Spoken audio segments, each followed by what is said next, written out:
Hello guys, आपका मेरे channel smart study में स्वागत है।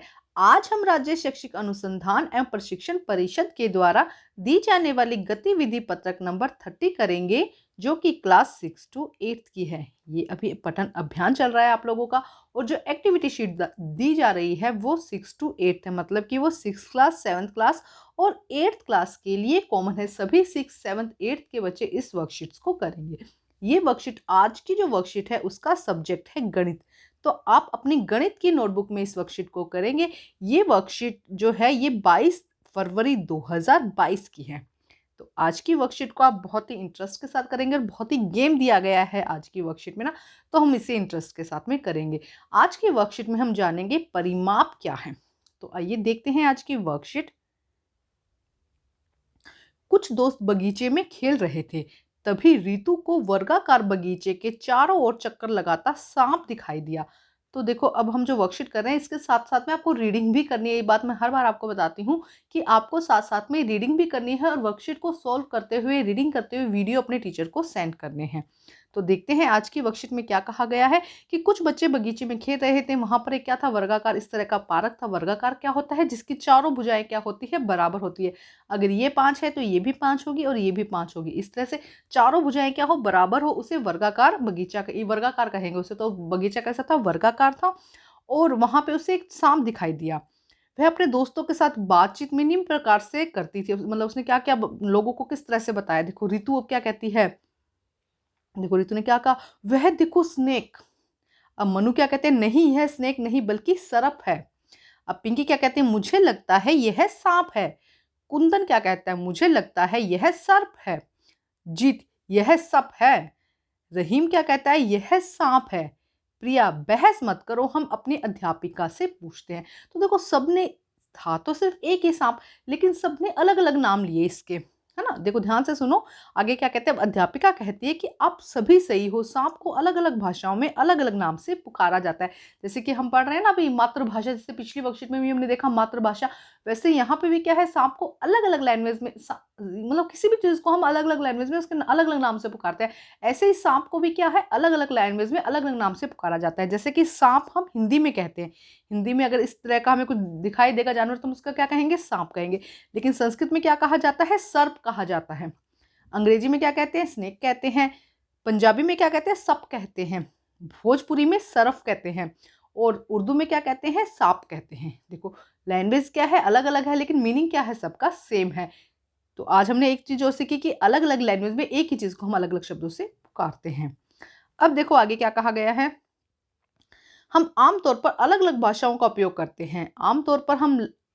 आमतौर पर उपयोग में लाई जाने वाली भाषा को मातृभाषा कहते हैं। आप अपनी मातृभाषा के विषय में पता लगाइए। तो देखो, लास्ट वर्कशीट में हमने यही किया था कि लास्ट वर्कशीट मातृभाषा से रिलेटेड थी। तो आप यहाँ पे एक क्वेश्चन ये लिख सकते हैं कि आपकी मातृभाषा का नाम क्या है। आप बता सकते हैं कि हमारी मातृभाषा हिंदी है, पंजाबी है, उर्दू है, संस्कृत है, या कोई भी जो भी आपकी मातृभाषा है उसके बारे में आप यहाँ पे, भोजपुरी है, आप उसके बारे में यहाँ पर बता सकते हैं। ठीक है। अब अध्यापिका समझाती है कि बंद आकृति की परिसीमा की लंबाई को परिमाप कहते हैं। तो देखो, परिमाप क्या कहते हैं, कोई भी बंद आकृति है ना, उसकी जितनी भी लेंथ, उसकी जितनी भी लंबाई है ना, उसे हम क्या कहते हैं, परिमाप। ध्यान से समझो, उसकी भुजाओं की जितनी लंबाई, जैसे कि अगर इसका परिमाप हमें लेना है तो इसके लिए हमें क्या करना पड़ेगा, यहाँ से यहाँ, ये सारी जो साइड्स है, ये सारी जो भुजा है, इसकी लंबाई हमें देखनी होगी, और उससे हम इजीली क्या निकाल सकते हैं, परिमाप निकाल सकते हैं। बगीचे की सभी भुजाओं की लंबाई इसका परिमाप है। बगीचे की एक भुजा की लंबाई 200 मीटर। मान लो कि ये बगीचा क्या है, वर्गाकार है ना। एक भुजा की लंबाई कितनी है, 200 मीटर। ठीक है। तो इसका परिमाप क्या होगा, ये क्योंकि वर्गाकार है, अभी हमने पढ़ा था, ये भी 200 मीटर होगा, ये भी 200 मीटर होगा, और ये भी क्या होगा, 200 मीटर। सारे क्या होंगे, 200 मीटर। तो इसकी कुल, इसका परिमाप क्या हो जाएगा, हम इस तरह से लिखेंगे, 200 प्लस 200 प्लस 200 प्लस 200, तो कितना हो गया, 800। तो ये क्या हो जाएगा, इसका 800 परिमाप। तो हम यहाँ पे क्या लिखेंगे, देखो लिखा गया है कि अगर एक भुजा की लंबाई 200 है तो इसका परिमाप क्या होगा, 4 भुजाओं की लंबाई 800 मीटर हो जाएगा। ये तो बहुत आसान था। अब इसी से रिलेटेड कुछ क्वेश्चन है जिनको हम सॉल्व करते हैं। दी गई आकृति की चारों ओर की लाइनों को गिनकर परिमाप निकालिए। प्रत्येक वर्ग 1 सेंटीमीटर है। मतलब देखो यहाँ पे क्या कहा गया है कि ये जो वर्ग दिया गया है ना, ये वाला वर्ग हो चाहे ये वाला वर्ग हो चाहे ये, इसकी जो लंबाई है या चौड़ाई क्या है, 1 सेंटीमीटर। तो आइए निकालते हैं, बहुत ही आसान है।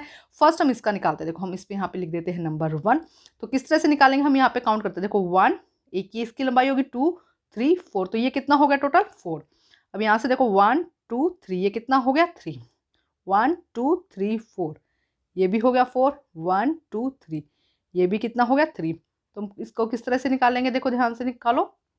हम यहाँ पे लिखेंगे 4 प्लस 3 प्लस 4 प्लस 3 कितना हो जाएगा, करो काउंट कितना हो जाएगा, ये हो जाएगा 14। तो ये हो जाएगा हमारा फर्स्ट क्वेश्चन। ये क्या हो गया हमारा फर्स्ट क्वेश्चन। इसके अगर आप देखो तो वर्ग और आयत के जो परिमाप निकालने के फॉर्मूले भी होते हैं, लेकिन अभी सिर्फ क्या है, क्योंकि एक्टिविटी शीट है या हम ये कहेंगे गतिविधि पत्रक है, तो अभी हम उन फॉर्मूलों पे नहीं जाते, अभी हम सिंपल भाषा में सिर्फ लंबाई को समझते हुए करते हैं।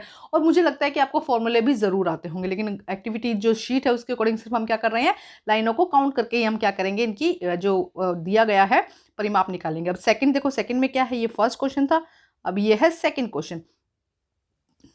तो आइए सेकंड क्वेश्चन करते हैं, यहाँ पे लिख देते हैं सेकंड क्वेश्चन। काउंट करो 1 2 3 4 5 6 साइड्स ये हो गई, 1 2 साइड्स ये हो गई, 1 2 3 4 5 6, 6 साइड ये हो गई 1 2, और ये हो गई 2 साइड्स। तो लिखो काउंट करते हैं, फिर हम इसको देखो अब हम क्या करेंगे, यहाँ पे काउंट करते हैं। काउंट करने के लिए क्या करेंगे, 6 प्लस 2 प्लस 6 प्लस 2 कितना हो जाएगा, इसी तरह से आप आकृति बनाइएगा। अब करो काउंट कितना हो जाएगा, करो करो ध्यान से देखो कितना हो जाएगा, सोचो 6 प्लस 2 8, 6 प्लस 2 8, तो ये कितना हो जाएगा 18, 16 सॉरी, ये कितना हो जाएगा 16 हो जाएगा। देखो यहाँ पे 6 थी, यहाँ पे 6 थी, कितनी हो गई 12 13 14 15 16, ये हो गया सेकंड का। अब हम देखते हैं थर्ड क्वेश्चन। अब हम करते हैं थर्ड क्वेश्चन, इसमें हम काउंट करते हैं। फर्स्ट हम काउंट करते हैं कितनी साइड से, देखो 1 2 3 4 5, ये हो गई 5। अब 1 2 3 4 5, ये भी हो गई 5, 1 2 3 4 5, ये भी हो गई 5, 1 2 3 4 5, ये भी कितनी हो गई 5। अब सेम उसी मेथड से जैसे हमने अभी किया था उस मेथड से हम फिर करते हैं 5 प्लस 5 प्लस 5 प्लस 5, कितना हो जाएगा, देखो 5 को 4 टाइम्स हमने प्लस किया तो कितना आ जाएगा 20। तो इसका जो हम ये कहेंगे इसका जो परिमाप है वो कितना हो जाएगा 20 हो जाएगा। ठीक है, तो ये है हमारी फर्स्ट वर्कशीट के क्वेश्चन। इसी तरह से आप अपनी नोटबुक में करेंगे। आगे देखते हैं क्या कहा गया है। अब देखते हैं आगे की वर्कशीट में, देखो क्या कहा गया है। इसी तरह से आप अपनी नोटबुक में करेंगे। अब हम एक गेम खेलते हैं। देखो गेम क्या है, एक पासा चाहिए आपको इस तरह से, और प्रत्येक बच्चों के समूह के लिए कागज की बनी हुई वर्ग की टाइल चाहिए। तो आप क्या करेंगे, चकोर चकोर कागज काट लेंगे और एक वर्ग जिसे इस तरह से क्या करेंगे, काफी सारे कागज अपने पास में काट कर रख लेंगे। अब देखो गेम में क्या करना है, बहुत इंटरेस्टिंग है। बच्चे पासा फेंकेंगे, जितनी संख्या आएगी उतनी टाइल्स उठा लेंगे। आपने एक पासा फेंका, मान लो कि आपके 3 आया, तो आप क्या करेंगे, इस तरह की 3 टाइल्स उठा लेंगे और आपको क्या बनाना है, एक बहुभुज बनाना है। तो क्या करेंगे, इसको इस तरह से साथ में जोड़ देंगे। ठीक है, अगर आपके 4 मान लो 4 आया आपके, तो 4 टाइल्स उठाइए और इस तरह से क्या करेंगे, आप एक बहुभुज बना लेंगे। देखो ध्यान से समझो किस तरह से, मान लो इस तरह से 1 2 3 4, ये क्या बन गया, एक बहुभुज बन गया। अगर आपके 4 नंबर आता है, पासा फेंकने पर 4 आता है, तो 4 टाइल उठाई और उठा के आपको क्या करना है, एक बहुभुज बना लेना है, उसका परिमाप निकालना है। तो अगर हम इसका परिमाप निकालते हैं जिसका 4 है, देखो तो 1 2 3 4 5 6 7 8, इसका परिमाप कितना हो गया 8 हो गया। तो आपको ये कंटिन्यूस, कभी आपने किया कभी आपके फ्रेंड ने किया, इस तरह से कंटिन्यूस करना है। हम इसके ऊपर रीड कर लेते हैं कि क्या कहा गया है। बच्चे पासा फेंकेंगे, जितनी संख्या आएगी उतनी टाइल्स उठाएंगे, और आपको भी मेरे साथ रीड करना है। एक बहुभुज बनाने के लिए टाइल लगाएंगे, परिमाप निकालेंगे। एक बार बनी हुई आकृति को बिगाड़ना नहीं है। मान लो कि आपका 5 आया और आपने इस तरह से आकृति बना ली, ठीक है, उसके बाद आपने दोबारा पासा फेंका, दोबारा टर्न आई, उसमें 3 आ गया, तो आप इसी को आगे कंटिन्यू करेंगे, इसी को क्या करेंगे आगे कंटिन्यू करेंगे। और पासा और उसका परिमाप, क्योंकि जब पासा नंबर बढ़ जाएंगे इसके टाइल्स के, तो परिमाप भी बढ़ जाएगा, और उसी टाइल से जोड़ेंगे और नया परिमाप निकालेंगे। इसी प्रकार पासा फेंकते रहना, पहले बनी हुई टाइल्स में नई टाइल्स क्या करना है, जोड़ते रहना है और परिमाप निकालना है। पहले जिसका परिमाप 36 आ गया, जिसका परिमाप क्या आ गया, पहले 36 आ गया, वो क्या करेगा, इस खेल को जीत जाएगा। समझ गए ना। जैसे कि देखो मानो कि मैंने पासा फेंका और मेरा 3 नंबर आया, उदाहरण के तौर पे दिया भी गया है, तो मुझे बहुभुज उठाना है। मैंने 3 टाइल्स ली और इनको उठाया और उसका बहुभुज बनाना है। तो देखो इस तरह से मैंने क्या करा, इनको लगा दिया, इन टाइल्स को इस तरह से लगा दिया। अब इसका परिमाप निकालो, तो हम निकालते, देखो 1 2 3 4 5 6 7 8, तो इसका परिमाप कितना आया 8 सेंटीमीटर।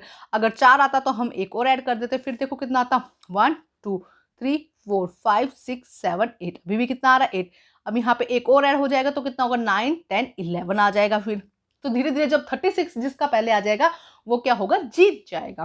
तो ये थी हमारी आज की बहुत ही आसान सी वर्कशीट को कंप्लीट करके अपने टीचर को जरूर चेक करवाइए, और प्लीज मेरे चैनल को लाइक कीजिए, सब्सक्राइब कीजिए और शेयर कीजिए। Thank you guys.